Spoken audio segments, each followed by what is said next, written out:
ହେଇଗଲା। ମୁଁ ତ ଟିକେ ବି ହଲି ପାରୁନି। ମତେ କେହି ସାହାଯ୍ୟ କର। କିଏ ତୁମେ? ଏମିତି କାନ୍ଦୁଛ କାହିଁକି? ମୁଁ ଜଣେ ପରୀ। ଗୋଟେ ଯାଦୁଗର ମତେ ଧରିବାକୁ ଚାହୁଁଥିଲା। ତା ପାଖରୁ ରକ୍ଷା ପାଇବା ପାଇଁ ମୁଁ ଏ ଜଙ୍ଗଲକୁ ଚାଲି ଆସିଲି। ଲୁଚିବା ପାଇଁ ଜାଗା ଖୋଜିବା ସମୟରେ ମୁଁ ଏକ ଗଛ ସହ ଧକ୍କା ହେଇ ପଡ଼ିଗଲି। ଆଉ ମୋର ଏମିତି ଅବସ୍ଥା ହେଲା। ତମେ ଦୁଇ ଜଣ ମତେ ଟିକେ ସାହାଯ୍ୟ କର। ଏଇ ପାଖରେ ଗୋଟେ ମକା ଘର ଅଛି। ମତେ ସେ ଘର ଭିତରକୁ ନେଇଯାଅ। ମୁଁ ସେଠି କିଛି ସମୟ ଆରାମ କଲା ପରେ ସୁସ୍ଥ ହେଇଯିବି। ପରୀର ଏପରି କଥା ଶୁଣି ଦୁଇ କାଉ ତାଠୁ ଦୂରକୁ ଯାଇ କଥା ହେଲେ। ଆରେ ଶୁଣ ନା, ଇଏ ଗୋଟେ ପରୀ। ଚାଲ ଆମେ ତାକୁ ସାହାଯ୍ୟ କରିବା। ମୁଁ ଶୁଣିଛି ପରୀମାନଙ୍କୁ ଯିଏ ସାହାଯ୍ୟ କରେ ପରୀ ସେମାନଙ୍କୁ ଉପହାର ଦିଏ। ଆମେ ଏଇ ପରୀକୁ ସାହାଯ୍ୟ କରିବା, ଆଉ ଉପହାରରେ ତାଠୁ ଆମେ ଅନେକ ସୁନା ନେଇଯିବା। କାଉ ବି ତା ସ୍ତ୍ରୀ କଥାରେ ରାଜି ହେଇଗଲା। ତାପରେ ଦୁଇ କାଉ ପରୀକୁ ନେଇ ସେ ମକା ଘର ଭିତରକୁ ଗଲେ। ତମ ଦୁଇ ଜଣଙ୍କୁ ଅନେକ ଅନେକ ଧନ୍ୟବାଦ। ଆଜି ତୁମ ପାଇଁ ମୋ ଜୀବନ ବଞ୍ଚିଗଲା। ଧନ୍ୟବାଦ ତ ଠିକ ଅଛି, ହେଲେ ପରୀ ଆମେ ତୁମକୁ ସାହାଯ୍ୟ କରିଛୁ। ତା ବଦଳରେ ଆମକୁ କିଛି ଉପହାର ଦିଅ। ହଁ ହଁ, ମୁଁ ତୁମମାନଙ୍କୁ ନିଶ୍ଚୟ ଉପହାର ଦେବି। କିନ୍ତୁ ମୋ ଯାଦୁର ଲାଠି ବିନା ମୋ ଯାଦୁ ଶକ୍ତି କାମ କରିନି। ମୁଁ ଯୋଉ ଗଛ ତଳେ ପଡ଼ିଥିଲି ସେଇ ଗଛ ପାଖରେ ହିଁ ମୋ ଯାଦୁର ଲାଠି ପଡ଼ିଥିବ। ମତେ ମୋ ଯାଦୁର ଲାଠି ଆଣିଦିଅ, ମୁଁ ତୁମକୁ ଉପହାର ଦେବି। ଏମିତି ଶୁଣି ଦୁଇ କାଉ ପରୀର ସେ ଯାଦୁର ଲାଠି ନେବା ପାଇଁ ଆସିଲେ। କିଛି ସମୟ ଖୋଜିଲା ପରେ ସେମାନେ ସେ ଯାଦୁର ଲାଠି ପାଇଗଲେ। ଆରେ ଏଇ ତ ସେ ପରୀର ଯାଦୁର ଲାଠି। ଚାଲ ଏବେ ୟାକୁ ନେଇ ତା ପାଖକୁ ଯିବା। ଆରେ ରହ ରହ, ଏ ଯାଦୁର ଲାଠି ଯଦି ଆମେ ପରୀକୁ ଦେବା ସେ କେବଳ ଥରେ ଆମକୁ ଉପହାର ଦେବ। କିନ୍ତୁ ଯଦି ଏ ଯାଦୁର ଲାଠି ଆମେ ନେଇଯିବା ଆମେ ସବୁଦିନ ଉପହାର ପାଇବା। ହଁ, ତୁମେ ଏକଦମ ଠିକ କଥା କହିଛ। ହେଲେ ସେ ପରୀ ତ ଏକଥା ଜାଣିଲେ ଆମଠୁ ଏ ଯାଦୁର ଲାଠି ନେଇଯିବ। ତୁ ଚିନ୍ତା କରନି, ଆମେ ଯାଦୁର ଲାଠି ନେଇ ପରୀକୁ ସେହି ମକା ଘରେ ବନ୍ଦୀ କରିଦେବା। ସେ କେବେ ବି ମକା ଘରୁ ବାହାରି ପାରିବନି କି ଆମଠୁ ଏ ଯାଦୁର ଲାଠି ନେଇ ପାରିବନି। ଏମିତି କଥା ହେଇ ଦୁଇ କାଉ ପରୀକୁ ସେଇ ମକା ଘରେ ବନ୍ଦୀ କରିଦେଲେ। ପରୀ ଯେତେବେଳେ ଏକଥା ଜାଣିଲା ସେ କାଉ ମାନଙ୍କୁ କହିଲା, ଆରେ ତମେ ମାନେ କଣ କରୁଛ? ଏଭଳି ଭୁଲ କରନି। ମତେ ମକା ଘରେ ବନ୍ଦୀ କରନି। ମତେ ଶୀଘ୍ର ଏଠୁ ବାହାର କର। ମୋ ଯାଦୁ ଲାଠିର ଅପବ୍ୟବହାର କରନି, ନହେଲେ ପଛରେ ତମେ ମାନେ କଷ୍ଟ ପାଇବ। ଚୁପ୍ କର ପରୀ, ଆଜିଠୁ ତୋର ଯାଦୁର ଲାଠି ଆମର। ତୁ ଆଉ କେବେ ବି ଏ ମକା ଘରୁ ବାହାରି ପାରିବୁନି କି ଆମର କ୍ଷତି କରିପାରିବୁନି। ପରୀର କିଛି କଥା ନ ଶୁଣି ଦୁଇ କାଉ ସେ ଯାଦୁର ଲାଠି ଧରି ଘରକୁ ଆସିଲେ। ହା ହା ହା, ଏବେ ଯାଦୁର ଲାଠି ସାହାଯ୍ୟରେ ଆମେ ଜଙ୍ଗଲରେ ସବୁଠାରୁ ଧନୀ ପକ୍ଷୀ ହେଇଯିବା। ଏକଥା ଭାବିଲା ବେଳେ ମତେ କେତେ ଯେ ଖୁସି ଲାଗୁଛି ମୁଁ କହିପାରୁନି। ମତେ କଣ କମ ଖୁସି ଲାଗୁଛି କି? ମତେ ତ ଖୁସିରେ ବିରିୟାନୀ ଖାଇବାକୁ ଇଚ୍ଛା ହଉଛି। ତତେ ବିରିୟାନୀ ଖାଇବାକୁ ଇଚ୍ଛା ହେଉଛି? ମୁଁ ଏବେ ତୋ ପାଇଁ ବିରିୟାନୀ ଆଣିଦଉଛି। ତାପରେ କାଉ ସେ ଯାଦୁର ଲାଠିକୁ ବୁଲେଇଲା। ସଙ୍ଗେ ସଙ୍ଗେ ସେଠି 2 ପ୍ଲେଟ ବିରିୟାନୀ ବାହାରିଲା। ଆରେ ବାଃ, ମୁଁ କହୁ କହୁ ତୁମେ ମୋ ପାଇଁ ବିରିୟାନୀ ଆଣିଦେଲ। ଦେଖୁଛୁ କଣ, ଶୀଘ୍ର ତ ମନ ପସନ୍ଦର ବିରିୟାନୀ ଖା। ତାପରେ ଦୁଇ କାଉ ମନ ଖୁସିରେ ବିରିୟାନୀ ଖାଇଲେ ଆଉ ରାତିରେ ଶୋଇପଡ଼ିଲେ। ପରଦିନ ସକାଳେ, ଆରେ ଦେଖ ନା, ଆମ ଘରଟା କେତେ ଭଙ୍ଗା ଆଉ ଆମ ଜିନିଷ ପତ୍ର ବି ପୁରୁଣା। ଏଇ ଯାଦୁର ଲାଠି ଦେଇ ଆମ ଘରକୁ ନୂଆ କରିଦିଅ ନା।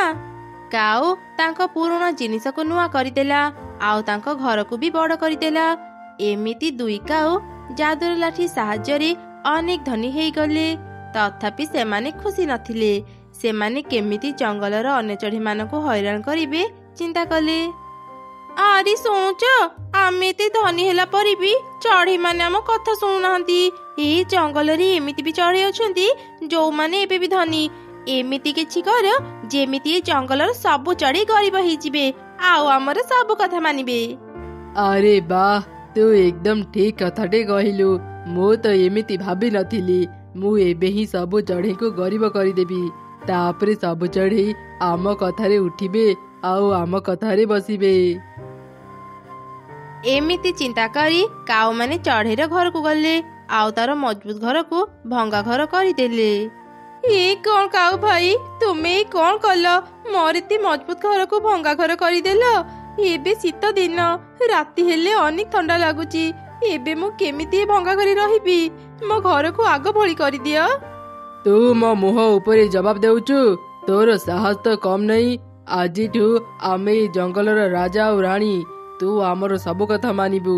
ଯଦି ନ ମାନିବୁ ତୋର ଏଇ ଭଙ୍ଗା ଘରକୁ ବି ଆମେ ନେଇଯିବୁ। ଏମିତି କହି କାଉମାନେ ସେଠାରୁ ଚାଲିଗଲେ। ଠିକ୍ ଏହିପରି ସବୁ ଚଢ଼େଇଙ୍କ ନୂଆ ଘରକୁ ସେମାନେ ପୁରୁଣା ଆଉ ଭଙ୍ଗା ଘର କରିଦେଉଥିଲେ। ଚଢ଼େଇମାନଙ୍କ ଉପରେ ସେମାନେ ଅନେକ ଅତ୍ୟାଚାର କରୁଥିଲେ। ଅନେକ କଷ୍ଟ କରି ଶୀତ ଦିନ ଆସିବା ଆଗରୁ ମୁଁ ମୋ ଘରକୁ ମଜବୁତ କରିଥିଲି, ହେଲେ ସେ ଦୁଷ୍ଟ କାଉମାନେ ମୋ ଘରକୁ ଭଙ୍ଗା ଘର କରିଦେଲେ। ଥଣ୍ଡା ପାଇଁ ମୁଁ ଆଉ ମୋର ପରିବାର ଅନେକ କଷ୍ଟ ପାଉଛୁ। ହେ ଭଗବାନ, ସେ ଦୁଷ୍ଟ କାଉମାନଙ୍କୁ ଶୀଘ୍ର ଶାସ୍ତି ଦିଅ। ହଁ, ଠିକ କହିଲ ମିଟୁ ଭାଇ। ଏ କାଉମାନେ ଆମ ଉପରେ ଅନେକ ଅତ୍ୟାଚାର କରୁଛନ୍ତି। ଭଗବାନ ତାଙ୍କୁ ନିଶ୍ଚୟ ଶାସ୍ତି ଦେବେ। ଆରେ ତମେ ମାନେ ଏଠି କାନ୍ଦୁଛ? କାନ୍ଦିବନି ବି କଣ ପାଇଁ? କାଉମାନେ ଯାହା ବି କରୁଛନ୍ତି ତା ପାଇଁ ତ ସମସ୍ତେ କାନ୍ଦୁଛନ୍ତି। ଆଉ ମନ ଦୁଃଖ କରନି। ମୁଁ ଏବେ ଶୁଣି ଆସିଲି ଆଜି ରାତିରେ ଅନେକ ଶୀତ ପଡିବ। ଚାଲ ଜଙ୍ଗଲ ଭିତରୁ କିଛି ଶୁଖିଲା କାଠ ନେଇ ଆସିବା। ଘର ସିନା ଭଙ୍ଗା, ହେଲେ ଆମେ କାଠ ଜଳି କିଛିଟା ଗରମ ପାଇବା। ହଁ ଚଢ଼େଇ, ତୁ ଠିକ କହିଲୁ। ମୁଁ ବି ଏବେ ଶୁଖିଲା କାଠ ଆଣିବାକୁ ଯାଇଥାନ୍ତି। ଚାଲ ସମସ୍ତେ ମିଶିକି ଯିବା। ତାପରେ ସବୁ ଚଢ଼େଇ ଜଙ୍ଗଲ ଭିତରକୁ ଶୁଖିଲା କାଠ ଆଣିବା ପାଇଁ ଗଲେ। କାଠ ଖୋଜୁ ଖୋଜୁ ସେମାନେ ଜଙ୍ଗଲର ବହୁତ ଭିତରକୁ ଚାଲିଗଲେ। ହଠାତ୍ ସେମାନେ ଏକ କାନ୍ଦିବାର ସ୍ୱର ଶୁଣିଲେ। ସେମାନେ ସେଠି ଅଟକି ଗଲେ। ଆରେ କିଏ କାନ୍ଦୁଛି ବୋଧେ? ତମେ ମାନେ ବି କାନ୍ଦ ଶୁଣିପାରୁଛ ନା ମୁଁ ଭୁଲ ଶୁଣିଲି? ନା ଚଢ଼େଇ, ତୁ ଭୁଲ ଶୁଣିନୁ। ଆମେ ବି କାନ୍ଦିବାର ସ୍ୱର ଶୁଣିଛୁ, ହେଲେ ଏଠି କିଏ କାନ୍ଦୁଛି? କେହି ବି ତ ଦେଖା ଯାଉନାହାନ୍ତି। ସେପଟେ ଦେଖ, ସେଠି ଗୋଟେ ମକା ଘର ଦେଖା ଯାଉଛି। ନିଶ୍ଚୟ ସେଇ ପାଖରୁ ହିଁ କାନ୍ଦିବାର ସ୍ୱର ଶୁଭୁଛି। ଚାଲ ସେଠାକୁ ଯିବା।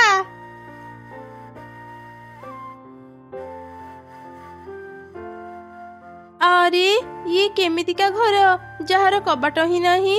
ଏଇ ଘର ଭିତରୁ ହିଁ କାନ୍ଦିବାର ସ୍ୱର ଶୁଭୁଛି। କିଏ ଅଛ ଭିତରେ? ତୁମେ କାହିଁକି କାନ୍ଦୁଛ? ମୁଁ ଜଣେ ପରୀ। ମୁଁ ଏ ମକା ଘରେ ବନ୍ଦୀ ହେଇଅଛି। ଦୟାକରି ମତେ ସାହାଯ୍ୟ କର। ମତେ ଏଠୁ ମୁକ୍ତ କର। ମତେ ଏ ଅନ୍ଧାର ଘରେ ରହିବାକୁ ଆଉ ଭଲ ଲାଗୁନି। ମତେ ଏଠୁ ବାହାରିବାରେ ସାହାଯ୍ୟ କର। ତୁମେ ଆଉ କାନ୍ଦନି ପରୀ। ଆମେ ଜାଣିଛୁ ତୁମ ଯାଦୁର ଲାଠିକୁ କିଏ ନେଇଛି। ତୁମେ ଚିନ୍ତା କରନି। ଆଜି ରାତି ହିଁ ମୁଁ ସେମାନଙ୍କଠୁ ଯାଦୁର ଲାଠି ଆଣି ତୁମକୁ ମୁକ୍ତ କରିବି। ଏମିତି କହି ଚଢ଼େଇ ରାତିରେ ଚୁପ ଚୁପ କାଉଙ୍କ ଘରକୁ ଗଲା। ସେତେବେଳେ କାଉମାନେ ଶୋଇଥିଲେ। ସେଇ ସୁଯୋଗରେ ଚଢ଼େଇ ତାଙ୍କ ଘରୁ ଯାଦୁର ଲାଠି ନେଇ ଆସିଲା। ଦୁଷ୍ଟ କାଉ ଦଳ, ପରୀକୁ ବନ୍ଦୀ କରି ତମେ ମାନେ ଆମ ଉପରେ ଅତ୍ୟାଚାର କରୁଛ ନା? ଏବେ ଯେତେବେଳେ ପରୀ ମୁକ୍ତ ହେବ ସେ ତମମାନଙ୍କୁ ଉଚିତ ଶିକ୍ଷା ଦେବ।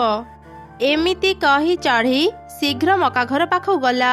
ଯେମିତି ଚଢ଼େଇ ସେ ମକା ଘର ପାଖରେ ନେଇ ଯାଦୁର ଲାଠିକୁ ରଖିଲା, ପରୀ ମୁକ୍ତ ହେଇ ବାହାରକୁ ଆସିଲା। ତମ ମାନଙ୍କୁ ଅନେକ ଅନେକ ଧନ୍ୟବାଦ। ଆଜି ତମ ପାଇଁ ମୁଁ ମୁକ୍ତ ହେଇପାରିଲି। ନା ନା ପରୀ, ଧନ୍ୟବାଦ ଦେବାକୁ ପଡିବନି। ତୁମକୁ ମୁକ୍ତ କରିପାରି ଆମେ ଅନେକ ଖୁସି। ଏଇ ତୁମ ଯାଦୁର ଲାଠି ନିଅ। ଏବେ ସେ ଦୁଷ୍ଟ ପକ୍ଷୀ ମାନଙ୍କୁ ମୁଁ ଶାସ୍ତି ଦେବି। ସେମାନେ ମୋ ଉପରେ ଆଉ ଜଙ୍ଗଲର ଅନ୍ୟ ଚଢ଼େଇ ମାନଙ୍କ ଉପରେ ଅନେକ ଅତ୍ୟାଚାର କରିଛନ୍ତି। ଆଉ ତାଙ୍କର ରକ୍ଷା ନାହିଁ। ଏମିତି କହି ପରୀ କାଉମାନଙ୍କ ଘରକୁ ଗଲା ଆଉ ତାଙ୍କ ବଡ଼ ଘରକୁ ଭଙ୍ଗା ଘର କରିଦେଲା। ସେ ଜଙ୍ଗଲର ଅନ୍ୟ ଚଢ଼େଇ ମାନଙ୍କ ଘରକୁ ପୂର୍ବ ଭଳି କରିଦେଲା। ଏମିତି ଦେଖି ତ ଚଢ଼େଇ ମାନେ ଖୁବ ଖୁସି ହେଇଗଲେ। ତାପରେ ପରୀ ସେଠାରୁ ଚାଲିଗଲା। ସେପଟେ କାଉମାନେ ପୁରା ଥଣ୍ଡା ଦିନ ସେଇ ଭଙ୍ଗା ଘରେ ରହି ବିତେଇଲେ। ଏମିତି ସେମାନେ ନିଜ ଭୁଲର ଶାସ୍ତି ପାଇଲେ। ଶୀତ ଦିନ ହେବାରୁ ରାତି ହେବା ପରେ ପରେ ହିଁ ଜଙ୍ଗଲରେ ଅନେକ ଥଣ୍ଡା ପଡୁଥିଲା। ଦିନେ ତ ଜଙ୍ଗଲରେ ପ୍ରବଳ ବର୍ଷା ହେଲା। ସେ ଜଙ୍ଗଲର ସବୁ ଚଢ଼େଇ ନିଜ ନିଜ ଘରକୁ ପକ୍କା କରି ନେଇଥିଲେ। କେବଳ ଗୋଟେ ଚଢ଼େଇ ନିଜ ଘରକୁ ପକ୍କା କରି ପାରିନଥିଲା। ଏ କଣ ଅଚାନକ ଏମିତି ବର୍ଷା କାହିଁକି ହେଲା? ମୁଁ ଏଯାଏ ମୋ ଘର ମରାମତି କରିନି। ଯଦି ଏ ବର୍ଷାରେ ମୋ ଘର ଭାଙ୍ଗିଯାଏ, ମୁଁ ମୋ ଦୁଇ ଛୁଆଙ୍କୁ ନେଇ ଏବେ କୋଉଠି ଆଶ୍ରୟ ନେବି? ମା ଦେଖ ନା, ଆମ ଘର କେତେ ଜୋରେ ହଲୁଛି। ଆମ ଘର କଣ ଭାଙ୍ଗିଯିବ ମା? ଏ ଘରେ ଆଉ ବେଶୀ ସମୟ ରହିହେବନି ପିଲାମାନେ, ଶୀଘ୍ର ଘରୁ ବାହାର। ଯା ହଉ ଠିକ ସମୟରେ ଆମେ ଘରୁ ବାହାରି ଯାଇଥିଲେ, ନହେଲେ କଣ ଯେ ହେଇଥାନ୍ତା। ମା ଭାରି ଡର ଲାଗୁଛି। ଦେଖ ନା କେତେ ଜୋରେ ବିଜୁଳି ମାରୁଛି। ଏବେ ଆମର କଣ ହେବ ମା? ଭୟ କରନି ପିଲାମାନେ, ମୁଁ ତୁମ ପାଖରେ ଅଛି। ମୋ ପାଖକୁ ଆସ। କିଛି ସମୟ ପରେ ସକାଳ ହେଇଯିବ। ସକାଳେ ମୁଁ ଆମ ରହିବାର ବ୍ୟବସ୍ଥା କରିନେବି। ଏମିତି ସେ ରାତି ବିତିଗଲା। ପରଦିନ ସକାଳେ ମା ଚଢ଼େଇ ଭଲ କାଠ ଖୋଜିବାକୁ ଜଙ୍ଗଲ ଭିତରକୁ ଗଲା। ସେ ଅନେକ ଖୋଜିଲା ପରେ ବି ସେଦିନ ଭଲ କାଠ ପାଇଲାନି। ଗତ ରାତିରେ ବର୍ଷା ପାଇଁ ସବୁ କାଠ ଓଦା ହେଇଯାଇଛି। ରାତି ହେବା ଆଗରୁ ମୁଁ ଯଦି ଘର ତିଆରି ନ କରି ମୋ ପିଲାମାନେ ବହୁତ କଷ୍ଟ ପାଇବେ। ଏବେ କଣ କରିବି? ଆରେ କଣ ଏଠି ଏତେ ବଡ଼ ଗୋଟେ ପଇଡ଼ ପଡ଼ିଛି? ମୁଁ ଆଗରୁ ଏମିତି ବଡ଼ ପଇଡ଼ ଦେଖିନଥିଲି। ମୁଁ ଯଦି ଏଇ ପଇଡ଼ରେ ଘର ତିଆରି କରିନିଅନ୍ତି ମୋ ପିଲାମାନଙ୍କ ପାଇଁ ଆଉ ଚିନ୍ତା ରୁହନ୍ତାନି। ଏମିତି କହି ସେ ମା ଚଢ଼େଇ ଦିନ ସାରା ପରିଶ୍ରମ କରି ପଇଡ଼ରେ ଗୋଟେ ଘର ତିଆରି କଲା। ତାପରେ ସେ ତାର ପିଲାମାନଙ୍କୁ ସେ ଘରକୁ ଆଣିଲା। ମା ମା, ଏ ପଇଡ଼ ଘର ଭିତରଟି କେତେ ଗରମ ଅଛି। ମତେ ଜମା ବି ଥଣ୍ଡା ଲାଗୁନି। ସତରେ ମା, ଏ ଘରଟି ନା ଅନେକ ସୁନ୍ଦର ହେଇଛି। ତାହେଲେ ତମ ଦୁଇ ଜଣଙ୍କୁ ଏ ଘର ଭଲ ଲାଗିଲା? ଭଲ ନୁହେଁ ମା, ବହୁତ ଭଲ ଲାଗିଲା। ମା, ଏବେ ପୁରା ଶୀତ ଦିନ ଆମେ ଆରାମରେ ଘରେ ରହିପାରିବା। ଆମକୁ ଜମା ବି ଥଣ୍ଡା ଲାଗିବନି। ଚଢ଼େଇ ତାର ଦୁଇ ଛୁଆଙ୍କୁ ନେଇ ସେ ପଇଡ଼ ଘରେ ରହିଲା। ସେଇ ଜଙ୍ଗଲରେ ଦୁଇଟି ଅଳସୁଆ କାଉ ରହୁଥିଲେ। ସେମାନେ ଚଢ଼େଇର ପଇଡ଼ ଘର ବିଷୟରେ ଜାଣିଲା ପରେ କଥା ହେଲେ। ଆରେ ଶୁଣୁଛ, ମୁଁ ଆଜି ଦେଖି ଆସିଲି ଚଢ଼େଇ ଯୋଉ ପଇଡ଼ରେ ଘର ତିଆରି କରିଛି ସେ ପଇଡ଼ ଘର ଭିତରଟି ନା ଭାରି ଗରମ। ସେ ଘର ଭିତରେ ଜମା ଥଣ୍ଡା ଲାଗେନି। ଆମେ ଯଦି ଚଢ଼େଇର ଘର ନେଇପାରନ୍ତି ନା ଆରାମରେ ଆମ ଶୀତ ଦିନ କଟିଯାଆନ୍ତା। ହଁ ଠିକ ଯେ, ହେଲେ ଚଢ଼େଇ କେତେ ପରିଶ୍ରମ କରି ସେ ଘର ତିଆରି କରିଛି। ସେ କଣ ଆମକୁ ଏମିତି ମାଗଣାରେ ତା ପଇଡ଼ ଘର ଦେଇଦେବ? ତୁମେ ଯାହା କରୁଛ କର ପଛେ, ଚଢ଼େଇରୁ ତା ପଇଡ଼ ଘର ଆଣ, ନହେଲେ ମୁଁ ତୁମକୁ ଛାଡ଼ି ଚାଲିଯିବି। ଓହୋ, ତୁ ଏତେ ରାଗୁଛୁ କାହିଁକି? ମତେ ଆଗ ଭାବିବାକୁ ଦେ, ଚଢ଼େଇଠୁ ଆମେ କେମିତି ଘର ଆଣିବା। ଏଥିରେ ଏତେ ଭାବିବାର କଣ ଅଛି ଯେ? ଚଢ଼େଇର ତ ସ୍ୱାମୀ ମରିଯାଇଛି। ସେ ଏକୁଟିଆ ଆମ ସହ ଲଢ଼େଇ କରି ପାରିବନି। ଚାଲ ଆଜି ହିଁ ଆମେ ତା ଘରକୁ ଯିବା, ଆଉ ତା ଘରକୁ ନିଜର କରିନେବା। ଏମିତି ଦୁଇ କାଉ ଏକ ଯୋଜନା ବନେଇଲେ। ତାପରେ ସେମାନେ ଚଢ଼େଇର ଘରକୁ ଗଲେ। ଚଢ଼େଇ ଟିକେ ବାହାରକୁ ଆସେ, ଆମେ ବଡ଼ ବିପଦରେ ପଡ଼ି ତ ପାଖକୁ ଆସିଛୁ। କଣ ହେଲା କାଉ ଭାଇ, କାଉ ଭଉଣୀ, ତମେ ଦୁଇ ଜଣ ଏମିତି କାନ୍ଦୁଛ କାହିଁକି? ଚଢ଼େଇ, ଆମ ଘର ଭାଙ୍ଗି ଯାଇଛି। ତୁ ତ ଜାଣୁ ରାତିରେ କେତେ ଥଣ୍ଡା ପଡୁଛି। ଆଜି ରାତି ଆମକୁ ତ ଘରେ ଆଶ୍ରୟ ଦେଇଥା। ଆରେ ଆରେ, ତମ ଘର ହଠାତ୍ କେମିତି ଭାଙ୍ଗିଗଲା? ସତରେ ଇଏ ବହୁତ ଦୁଃଖର କଥା। କିନ୍ତୁ କାଉ ଭଉଣୀ, ମୁଁ ଆଉ ମୋ ଦୁଇ ଛୁଆ କୌଣସି ମତେ ପଇଡ଼ ଘରେ ରହିଯାଉଛୁ। ମୋ ଘରେ ଏତେ ଜାଗା ନାହିଁ ଯେ ମୁଁ ତୁମ ଦୁଇ ଜଣଙ୍କୁ ରଖିପାରିବି। ଆମେ ଶୁଣିଥିଲୁ ଚଢ଼େଇ ତୁ ବହୁତ ଭଲ, ବିପଦ ସମୟରେ ସମସ୍ତଙ୍କୁ ସାହାଯ୍ୟ କରୁ। କେତେ ଆଶା ନେଇ ଆମେ ତ ପାଖକୁ ଆସିଥିଲୁ। ଆମେ କଣ ସବୁଦିନ ତ ଘରେ ରହିଥାନ୍ତୁ? କେବଳ ଆଜି ରାତି ତ ଘରେ ରହିଥାନ୍ତୁ। ଆଚ୍ଛା ଆଚ୍ଛା, ଆଜି ରାତି ତମେ ମାନେ ମୋ ଘରେ ରହିଯାଅ, କାଲି ସକାଳେ ଏଠୁ ଚାଲିଯିବ। ଦୁଇ କାଉ ଖୁସିରେ ସେ ରାତି ଚଢ଼େଇ ଘରେ ରହିଲେ। ସକାଳ ହେଲା ପରେ, କାଉ ଭାଇ, କାଉ ଭଉଣୀ, ଏଯାଏଁ ଶୋଇଛ? ସକାଳ ହେଇଗଲାଣି। ଏବେ ଯାଅ ଜଙ୍ଗଲ ଭିତରୁ ମଜବୁତ କାଠ ଆଣି ନିଜ ପାଇଁ ଘର ତିଆରି କରିନିଅ। ଆରେ ଚଢ଼େଇ, ଏତେ ସକାଳୁ ସକାଳୁ ଆମକୁ କାହିଁକି ଉଠଉଛୁ? ଆଉ ଟିକେ ଶୋଇବାକୁ ଦେ, ପରେ ଆମେ ଏଠୁ ଚାଲିଯିବୁ। ଏମିତି କିଛି ଦିନ ବିତିଗଲା। ଚଢ଼େଇ ଯେତେଥର କାଉମାନଙ୍କୁ ତା ଘରୁ ଯିବାକୁ କହୁଥିଲା, କାଉମାନେ କିଛି ନା କିଛି ବାହାନା କରି ତା ଘରେ ରହିଯାଉଥିଲେ। କାଉ ଭାଇ, କାଉ ଭଉଣୀ, ତମେ ମାନେ ଅନେକ ଦିନ ହେଲାଣି ମୋ ଘରେ ରହିଲଣି। ଏବେ ତମେ ମାନେ ନିଜ ପାଇଁ ଘର ତିଆରି କରିନିଅ। ଏତେ ଅଳସୁଆ ହେବା ଭଲ ନୁହଁ। କଣ ହେଲା ଚଢ଼େଇ, ତୁ ଆମକୁ ଅଳସୁଆ କହୁଛୁ? ତୋ ସାହସ ତ ବହୁତ ବଢିଗଲାଣି। ଆମେ ଆଉ କେବେ ବି ଏ ଘରୁ ଯିବୁନି। ଆଜିଠୁ ଏ ଘର ଆମର। ତୁ ତ ଛୁଆଙ୍କୁ ନେଇ ଭଲରେ ଆମ ଘରୁ ବାହାରି ଯା। ବେଶୀ ପାଟି କରିବୁ ତ ତତେ ଧକ୍କା ଦେଇ ଘରୁ ବାହାର କରିଦେବୁ। କାଉ ମାନଙ୍କର ଏପରି ଧମକ ଶୁଣି ଚଢ଼େଇ ଖୁବ୍ ଡରିଗଲା। ସେ ସାହାଯ୍ୟ ପାଇଁ ଜଙ୍ଗଲର ଅନ୍ୟ ଚଢ଼େଇ ମାନଙ୍କ ପାଖକୁ ଗଲା। ମିଟୁ ଭାଇ, ମତେ ଟିକେ ସାହାଯ୍ୟ କର। ସେ ଦୁଷ୍ଟ କାଉ ମାନେ ମୋ ଘରକୁ କବ୍ଜା କରି ନେଇଛନ୍ତି। ତାପରେ ଚଢ଼େଇ ସମସ୍ତଙ୍କୁ ସବୁ ଘଟଣା କହିଲା। ଆରେ ଚଢ଼େଇ, ତୁ କାହିଁକି ସେ କାଉ ମାନଙ୍କୁ ନିଜ ଘରେ ରହିବାକୁ ଦେଉଥିଲୁ? ସେ ଦୁଇ ଜଣ ଭାରି ବଦମାସ। ତୁ ଜମା ବି ଚିନ୍ତା କରନି, ମୁଁ ତ ସାଙ୍ଗରେ ଅଛି। ହଁ ହଁ ଚଢ଼େଇ, ଆମେ ସମସ୍ତେ ତ ସାଙ୍ଗରେ ଅଛୁ। ଚାଲ ଏବେ କାଉମାନଙ୍କ ପାଖକୁ ଯିବା। ଆଜି ସେମାନଙ୍କୁ ଉଚିତ ଶିକ୍ଷା ଦେଇକି ଛାଡ଼ିବା। ଏମିତି ସମସ୍ତେ ଚଢ଼େଇ ସାଙ୍ଗରେ ତା ଘରକୁ ଗଲେ ଆଉ କାଉମାନଙ୍କୁ ଚଢ଼େଇ ଘରୁ ଚାଲିଯିବାକୁ କହିଲେ। ହେଲେ କାଉମାନେ ତାଙ୍କ କଥା ଶୁଣିଲେନି। ଓଲଟା ଚଢ଼େଇମାନଙ୍କ ସହ ଲଢ଼େଇ କଲେ। ଶେଷରେ ଚଢ଼େଇମାନେ ପିଟି ପିଟି କାଉମାନଙ୍କୁ ସେଠୁ ବାହାର କରିଦେଲେ। ମୋ ପିଠି ମାଡ଼ ଖାଇ ଖାଇ ଦରଜ ହେଇଯାଇଛି। ଓହ କି କଷ୍ଟ, ମୁଁ ଟିକେ ବି ହଲି ପାରୁନି। ତୁ ତ କହିଥିଲୁ ଚଢ଼େଇ ଆମର କିଛି କ୍ଷତି କରିପାରିବନି। ଏବେ ଦେଖେ ସେ ଆମର କଣ ଅବସ୍ଥା କଲା। ମୁଁ କଣ ଜାଣିଥିଲି ସେ ଚଢ଼େଇକୁ ସମସ୍ତେ ଏମିତି ସାହାଯ୍ୟ କରିବେ। ମୁଁ ତ ଭାବିଥିଲି ଚଢ଼େଇର ସ୍ୱାମୀ ନାହିଁ, ସେ ଏକୁଟିଆ ଆମ ସହ ଲଢ଼େଇ କରି ପାରିବନି। ସେ ଚଢ଼େଇ ଆମକୁ ବହୁତ ମାଡ଼ ଖୁଏଇଛି। ମୁଁ ତାକୁ ଏମିତି ଛାଡ଼ିବିନି। ମୁଁ ତାଠୁ ପ୍ରତିଶୋଧ ନେଇକି ରହିବି। ସେ ଆମକୁ ତା ପଇଡ଼ ଘରେ ତେଲାନି ନା, ଏବେ ସେ ବି ସେଇ ପଇଡ଼ ଘରେ ରହିପାରିବନି। ମୋ ସାଙ୍ଗରେ ଚାଲ, ମୁଁ ଆଜି ତା ଘରେ ନିଆଁ ଲଗେଇଦେବି। ହଁ, ମୁଁ ବି ସେ ଚଢ଼େଇଠୁ ମାଡ଼ର ପ୍ରତିଶୋଧ ନେବି। ଚାଲେ, ମୁଁ ବି ତ ସାଙ୍ଗରେ ଯିବି। ଏମିତି କଥା ହେଇ ଦୁଇ କାଉ ଚଢ଼େଇ ଘରେ ନିଆଁ ଲଗେଇବା ପାଇଁ ମଶାଲ ଧରି ଆସିଲେ। ଠିକ୍ ସେଇ ସମୟରେ ଗୋଟେ ପରୀ ତାଙ୍କ ସାମ୍ନାକୁ ଆସିଲା। କିଏ କିଏ ତୁମେ? ତୁମେ କଣ ପାଇଁ ଏଠାକୁ ଆସିଲ? ମୁଁ ଏ ଜଙ୍ଗଲର ପରୀ। ଜଙ୍ଗଲର ଭଲ ପକ୍ଷୀମାନଙ୍କୁ ମୁଁ ରକ୍ଷା କରେ। ଭାବିଥିଲି ଚଢ଼େଇମାନଙ୍କ ମାଡ଼ ଖାଇଲା ପରେ ତମେମାନେ ସୁଧୁରିଯିବ, ହେଲେ ତମେମାନେ ସୁଧୁରିଲନି। ଏବେ ତମେମାନେ ନିଜ ଭୁଲର ଶାସ୍ତି ପାଇବ।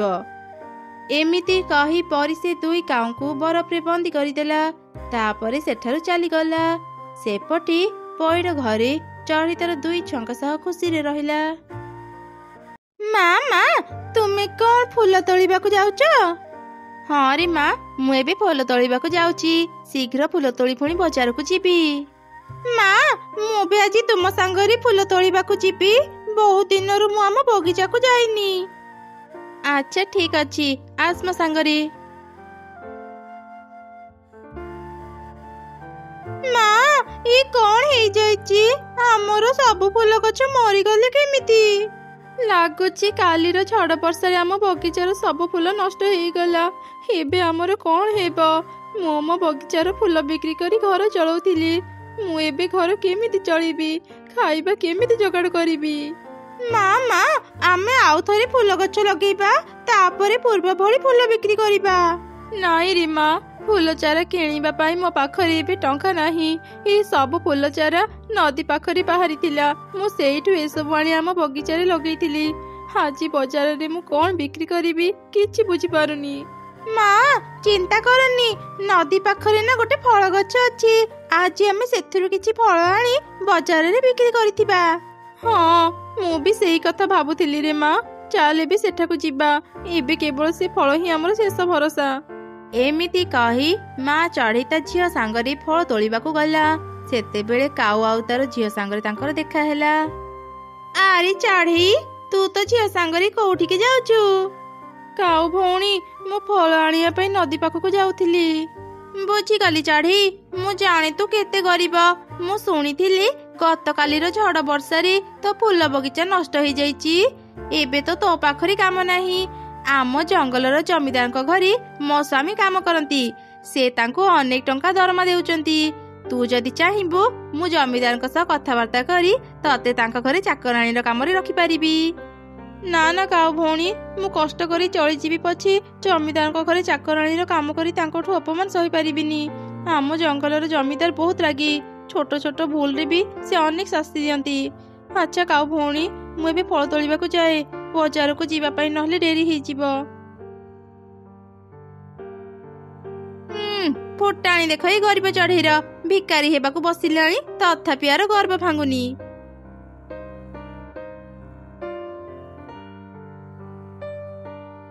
ମା, ଆମ ଝୁଡ଼ି ଫଳରେ ଭର୍ତ୍ତି ହେଇଗଲା। ଏବେ ଚାଲ ବଜାରକୁ ଯିବା। ଆଚ୍ଛା ଠିକ୍ ଅଛି, ମୁଁ ଏବେ ତଳକୁ ଯାଉଛି, ତାପରେ ଆମେ ବଜାରକୁ ଯିବା। ତାପରେ ସେ ମା ଚଢ଼େଇ ଆଉ ତାର ଛୁଆ ଫଳ ଧରି ବଜାରକୁ ଯିବା ପାଇଁ ବାହାରିଲେ। ରାସ୍ତାରେ ସେମାନେ ଗୋଟେ ଡାଳିମ୍ବ ଘର ଦେଖି ଅଟକି ଗଲେ। ମା, ଇଏ କେମିତିକା ଘର?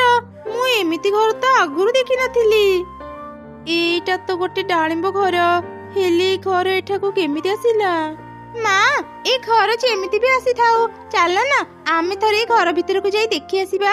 ଏ ଘର ଭିତରେ କଣ ଅଛି? ଆଚ୍ଛା ମା ଠିକ ଅଛି, ମୁଁ ଆଗ କବାଟ ଖୋଲି ଦେଖେ, ତାପରେ ଆମେ ଯିବା। ଏମିତି କହି ମା ଚଢ଼େଇ ଯେମିତି ସେ ଡାଳିମ୍ବ ଘରକୁ ଛୁଇଁଲା, ହଠାତ୍ ସେ ଅଦୃଶ୍ୟ ହେଇ ଘର ଭିତରକୁ ଚାଲିଗଲା। ଏ ସବୁ ଦେଖି ତ ଚଢ଼େଇ ଛୁଆ କୁନି ଅନେକ କାନ୍ଦିଲା। ଏ କଣ ହେଇଗଲା ମା? ଏମିତି ଅଦୃଶ୍ୟ ହେଇ କୁଆଡେ ଚାଲିଗଲ? ଡାଳିମ୍ବ ଘର, ତୁ ମୋ ମାକୁ କୁଆଡେ ନେଇଗଲୁ? ମୋ ମାକୁ ଫେରେଇ ଦେ। କାନି ଛୋଟ ଝିଅ, ତ ମା ଯଦି ଗୋଟେ ଭଲ ମନର ପକ୍ଷୀ ହେଇଥିବ, ସେ ନିଶ୍ଚୟ ଏ ଘରୁ ବାହାରି ଆସିବ। ହଁ ହଁ, ମୋ ମା ବହୁତ ଭଲ ମନର, ସେ କେବେ କାହାକୁ କଷ୍ଟ ଦେଇନାହାନ୍ତି। ତେବେ ତୁ ଆଉ ଚିନ୍ତା କରନି, ଏଠି କିଛି ସମୟ ଅପେକ୍ଷା କରି ବସିଥା, ତ ମା ଶୀଘ୍ର ଏ ଘରୁ ବାହାରି ଆସିବେ। ଏମିତି ଶୁଣିଲା ପରେ କୁନି ଆଉ କିଛି ବି ନ କହି ସେଠି ବସି ରହିଲା। ସେପଟେ ଡାଳିମ୍ବ ଘର ଭିତରେ, ଆରେ ଆରେ, ମୁଁ ଏ କେମିତିକା ଜାଗାକୁ ଚାଲି ଆସିଲି? ଏଠି ଏମିତି ନିଆଁ କାହିଁକି ଜଳୁଛି?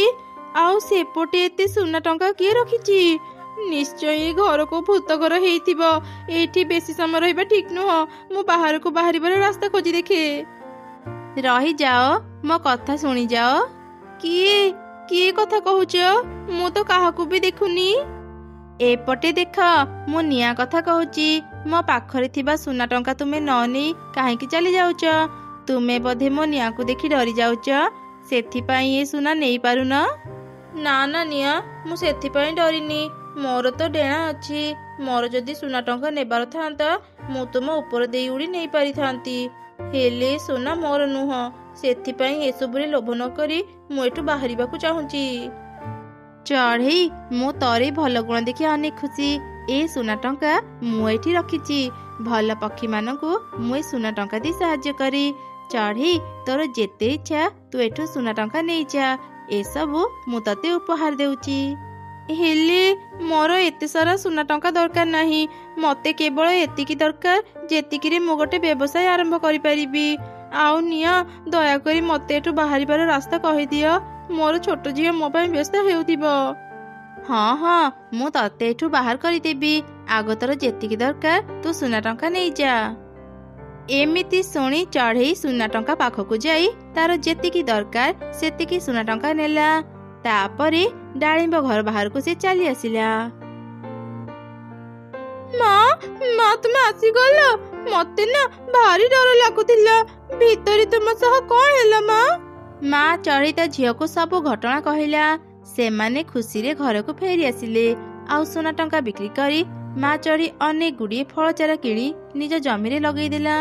କିଛି ଦିନ ପରେ ସେ ଲଗେଇଥିବା ଗଛ ବଡ଼ ହେଇ ସେଥିରେ ଅନେକ ଫଳ ଫଳିଲା। ମା ଦେଖ, ଆମ ଗଛରେ କେତେ ଗୁଡ଼ିଏ ଫଳ ହେଇଛି। ଏବେ ଏସବୁ ବିକ୍ରି କରି ଆମେ ଆରାମରେ ଚଳିପାରିବା। ଆମର ଆଉ କିଛିରେ ବି ଅଭାବ ରହିବନି। ହଁ ରେ ମା, ତୁ ଠିକ କହିଲୁ। ଏ ଫଳ ସବୁ ବିକ୍ରି କରି ମୁଁ ଆଗ ଆମ ପାଇଁ ଏକ ଘର ତିଆରି କରିବି। ତାପରେ ବାକି ଟଙ୍କା ମୁଁ ତ ଭବିଷ୍ୟତ ପାଇଁ ରଖିଦେବି। ଚାଲ ମା, ଏବେ ଫଳ ତୋଳି ବଜାରକୁ ଯିବା। ତାପରେ ସେମାନେ ଫଳ ନେଇ ବଜାରକୁ ଗଲେ ଆଉ ବିକ୍ରି କଲେ। ତାଙ୍କର ବହୁତ ଭଲ ଟଙ୍କା ରୋଜଗାର ହେଲା। ଏମିତି ତାଙ୍କର ସବୁ ଅଭାବ ଦୂର ହେଲା। ଗୋଟେ ଦିନ କାଉ ଚଢ଼େଇର ଫଳ ବଗିଚା ରାସ୍ତାରେ ଯାଉଥିଲା। ଆରେ, ଏଠି ଏତେ ବଡ଼ ଗୋଟେ ଫଳ ବଗିଚା ଅଛି, ହେଲେ ଜମି କାହାର? ଆରେ ମିଟୁ ଭାଇ, କୁଆଡେ ଯାଉଛ କି? ହଁ କାଉ, ମୁଁ ସହରକୁ ଯାଉଥିଲି। କଣ ହେଲା? ତୁ ମତେ କାହିଁକି ଡାକିଲୁ? ମିଟୁ ଭାଇ, ଏ ଜମିଟା କାହାର କହିପାରିବ? ଆଗରୁ ଏତେ ବଡ଼ ଫଳ ବଗିଚା ତ ଆମ ଜଙ୍ଗଲରେ ନଥିଲା। ଆରେ କାଉ, ତୁ କଣ ଜାଣିନୁ? ଏ ଫଳ ବଗିଚା ରିନୁ ଚଢ଼େଇର। ସେ କିଛି ଦିନରେ ହିଁ ପରିଶ୍ରମ କରି ଏତେ ବଡ଼ ଫଳ ବଗିଚାର ମାଲିକାଣୀ ହେଇଯାଇଛି। କିଛି ଦିନ ତଳେ ଚଢ଼େଇ ଖାଇବାକୁ ବି ପାଉନଥିଲା। ଏବେ ସେ ଏତେ ବଡ଼ ଗୋଟେ ଫଳ ବଗିଚାର ମାଲିକାଣୀ ପାଲଟି ଗଲା। ମୁଁ ଯାଇ ତାକୁ ଏକଥା ପଚାରି, ସେ ଏସବୁ କେମିତି କଲା? ମୋ ସ୍ୱାମୀଙ୍କର ଚାକିରି ଗଲା ପରେ ତାଙ୍କୁ ଆଉ କାମ ମିଳୁନି। ଏବେ ଚଢ଼େଇଠୁ କିଛି ପରାମର୍ଶ ନେଇ ଆମେ ବି ଗୋଟେ ବ୍ୟବସାୟ ଆରମ୍ଭ କରିବୁ। ଆରେ ଚଢ଼େଇ, ତୁ ଘରେ ଅଛୁ ନା? ଟିକେ ବାହାରକୁ ଆସେ। ଆରେ କାଉ ଭଉଣୀ, ଆଜି ହଠାତ୍ ତୁମେ ମୋ ଘରକୁ କେମିତି ଆସିଲ? ଚଢ଼େଇ, ମୁଁ ବଡ଼ ବିପଦରେ ପଡ଼ି ତୋ ପାଖକୁ ଆସିଛି। ତୁ ଠିକ୍ କହୁଥିଲୁ, ଆମ ଜଙ୍ଗଲର ଜମିଦାର ବହୁତ ରାଗି। ସେ ଗୋଟେ ଛୋଟ ଭୁଲ ପାଇଁ ମୋ ସ୍ୱାମୀଙ୍କୁ ଚାକିରିରୁ ବାହାର କରିଦେଲେ। ଏବେ ମୋ ସ୍ୱାମୀଙ୍କ ପାଖରେ କିଛି ବି କାମ ନାହିଁ। ତୁ କେମିତି ଏତେ ବଡ଼ ଫଳ ବଗିଚାର ମାଲିକାଣୀ ହେଲୁ, ମତେ ବି ଟିକେ କହ। ଯଦି ହେବ ଆମେ ବି ସେମିତି କିଛି ବ୍ୟବସାୟ ଆରମ୍ଭ କରିବୁ। ଏମିତି ଶୁଣି ଚଢ଼େଇ କାଉକୁ ସବୁ ଘଟଣା କହିଦେଲା। ସବୁ ଶୁଣି କାଉ ସେ ଡାଳିମ୍ବ ଘର ଖୋଜିବାକୁ ବାହାରି ଗଲା। ଚଢ଼େଇ କେତେ ବୋକା, ଏତେ ସାରା ସୁନା ଛାଡ଼ି ଦେଇ ଅଳ୍ପ କେତେଟା ସୁନା ଆଣିଲା। ମୁଁ ସେ ଘରୁ ସବୁ ସୁନା ଟଙ୍କା ନେଇ ଆସିବି, ଆଉ ଏ ଜଙ୍ଗଲରେ ସବୁଠାରୁ ଧନୀ ପକ୍ଷୀ ହେଇଯିବି। ଏଇ ତ ଆଗରେ ଗୋଟେ ଡାଳିମ୍ବ ଘର ଦେଖାଯାଉଛି, ମୁଁ ଏବେ ସେଠାକୁ ଯାଏ। ଏମିତି ଚିନ୍ତା କରି କାଉ ସେ ଡାଳିମ୍ବ ଘର ପାଖକୁ ଗଲା। ସେ ବି ଅଦୃଶ୍ୟ ହେଇ ଡାଳିମ୍ବ ଘର ଭିତରକୁ ଚାଲିଗଲା। ଆରେ ଆରେ, ନିଆଁ ସେପଟେ ଏତେ ସୁନା ଟଙ୍କା ଅଛି, ମୁଁ ଆଉ ନିଜକୁ ସମ୍ଭାଳି ପାରୁନି। ଯାଏ ଶୀଘ୍ର ଏଇ ସୁନା ଟଙ୍କା ଆଣି ଘରକୁ ନେଇଯାଏ। ତାପରେ କାଉ ନିଆଁ ଉପରେ ଉଡ଼ି ସୁନା ଟଙ୍କା ପାଖକୁ ଗଲା। ସେ କିଛି ସୁନା ଟଙ୍କା ନେଇ ଫେରିବା ସମୟରେ ନିଆଁ ଭିତରେ ପଡ଼ିଗଲା। ଆରେ ମରିଗଲି ରେ, ମତେ କେହି ବଞ୍ଚାଅ। ନିଆଁ, ମୋର ଭୁଲ ହେଇଗଲା। ମୁଁ ଲୋଭରେ ଏଠାକୁ ଚାଲି ଆସିଥିଲି, ମୋର ଭୁଲ ହେଇଗଲା। ମତେ ଛାଡ଼ି ଦିଅ, ମୁଁ ଆଉ ଦିନେ ବି ଏଠାକୁ ଆସିବିନି। ଦୟାକରି ମତେ ଛାଡ଼ି ଦିଅ। ଲୋଭୀ ପକ୍ଷୀ, ଏ ସବୁ ସୁନା ଟଙ୍କା ତୋ ପାଇଁ ନୁହଁ। ତୋ ଭଳି ଲୋଭୀ ଚଢ଼େଇ ମାନେ ମୋ ଘରୁ କେବେ ବି ବାହାରି ପାରନ୍ତିନି। ଏବେ ତୁ ଏ ନିଆଁରେ ପଡ଼ି ମର। ଏମିତି କାଉ ତା ଲୋଭ ପାଇଁ ସେ ନିଆଁରେ ଜଳି ପାଉଁଶ ହେଇଗଲା। ଚଢ଼େଇ ତା ଭଙ୍ଗା ଘରେ ବସି ବାହାରକୁ ଦେଖୁଥିଲା। ଶୀତ ଦିନ ହେବାରୁ ବାହାରେ ଅନେକ ଥଣ୍ଡା ପଡୁଥିଲା। ମା, ଭାରି ଥଣ୍ଡା ଲାଗୁଛି। ଗରମ କମ୍ବଳ ବିନା ରାତିରେ ଶୋଇ ହେଉନି। ମୋ ପାଇଁ ବି ଗୋଟେ ଗରମ କମ୍ବଳ ଆଣିଦିଅ ନା। ଜାଣିଛ ମା, ମୋର ସବୁ ସାଙ୍ଗଙ୍କ ପାଖରେ ଗରମ କମ୍ବଳ ଅଛି, କେବଳ ମୋ ପାଖରେ ନାହିଁ। ମାରେ, ଆଉ କିଛି ଦିନ ଅପେକ୍ଷା କର। ମୁଁ ଯେମିତି ଟଙ୍କା ପାଇବି ତୋ ପାଇଁ ଗରମ କମ୍ବଳ ଆଣିଦେବି। ଆଜି ରାତି ପାଇଁ ବ୍ୟସ୍ତ ହେଇନି, ମୁଁ ଯାଉଛି କାଠ ଜଳି ଘରକୁ ଗରମ କରିଦେବି, ତତେ ଆଉ ଥଣ୍ଡା ଲାଗିବନି। ଏମିତି କହି ମା ଚଢ଼େଇ ନିଆଁ ଜଳିବାକୁ ଗଲା। ହେଲେ ସେ ଦେଖିଲା ତାଙ୍କ ଘରେ ବହୁତ କମ୍ ଶୁଖିଲା କାଠ ଅଛି। ଇ କଣ, ଘରେ ତ କେତେ କମ୍ ଶୁଖିଲା କାଠ ଅଛି। ଆଜି ରାତି ମୁଁ ଏସବୁ ଜାଳିଥାଏ, ସକାଳେ ଶୀଘ୍ର କାଠ ଖୋଜିବାକୁ ଯିବି। ଏମିତି ମା ଚଢ଼େଇ ନିଆଁ ଜଳିଲା। ଘର ଟିକେ ଗରମ ହେବାରୁ ଚଢ଼େଇ ଛୁଆ ଶୋଇ ପଡ଼ିଲା। ମା ଚଢ଼େଇ ରାତି ସାରା ନିଆଁ ପାଖରେ ବସି ନିଆଁ ଜାଳୁଥିଲା। ପରଦିନ ସକାଳେ ମୋ ଝିଅ ଏବେ ଶୋଇଛି, ସେ ଉଠିବା ଆଗରୁ ମୁଁ ଯାଏ କିଛି କାଠ ନେଇ ଆସେ।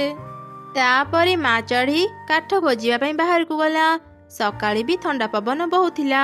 ମା ଚଢ଼େଇ ଅନେକ କଷ୍ଟରେ ଜଙ୍ଗଲ ଭିତରକୁ ଗଲା। ଆଉ ଗୋଟେ ଶୁଖିଲା ଗଛ ଦେଖି ତାକୁ କାଟିବା ଆରମ୍ଭ କଲା। ସେତେବେଳେ ଆରେ ଚଢ଼େଇ, ତୁ ଏ ଗଛ କାହିଁକି କାଟୁଛୁ? ଏ ଗଛ ମୋର, ଏ ଗଛ ପାଖରୁ ଚାଲିଯା। କାଠୁରିଆ ଭାଇ, ତୁମେ ତ ଜାଣ ରାତିରେ ଅନେକ ଥଣ୍ଡା ପଡୁଛି। ମୋ ପାଖରେ କମ୍ବଳ କିଣିବାକୁ ଟଙ୍କା ନାହିଁ। ମୋ ଛୋଟ ଝିଅ ଥଣ୍ଡା ପାଇଁ ଅନେକ କଷ୍ଟ ପାଉଛି। ମୁଁ ଶୁଖିଲା କାଠ ନେଲେ ରାତିରେ ନିଆଁ ଜଳି ଘରକୁ ଗରମ କରିବି। ତୋର ଯଦି କାଠ ଦରକାର ତୁ ଆଉ କୋଉଠୁ ନେ। ଏ ଆଖ ପାଖରେ ଥିବା ସବୁ ଶୁଖିଲା ଗଛ ମୋର, ମୁଁ ତତେ ଗୋଟେ ବି କାଠ ଦେଇପାରିବିନି। ଏମିତି ଶୁଣି ଚଢ଼େଇ ମନ ଦୁଃଖରେ ସେଠାରୁ ଚାଲିଗଲା। ସେ ଶୁଖିଲା କାଠ ଖୋଜୁ ଖୋଜୁ ମଣିଷ ମାନଙ୍କ ଗାଁରେ ପହଞ୍ଚିଗଲା।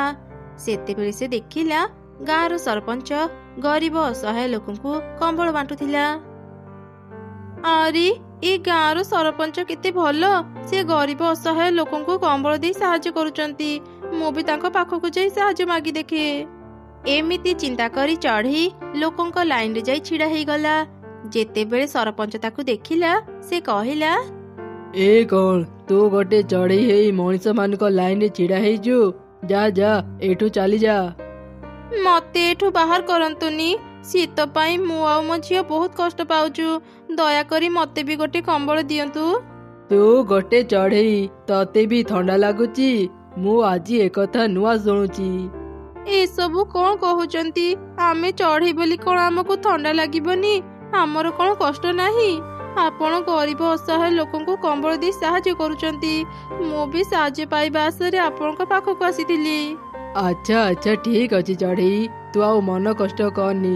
ମୋ ପାଖରେ ଗୋଟେ ଛୋଟ କମ୍ବଳ ଅଛି, ତୁ ଏ କମ୍ବଳ ନେଇଯା। ଏମିତି ସେ ସରପଞ୍ଚ ଚଢ଼େଇକୁ କମ୍ବଳ ଦେଲା।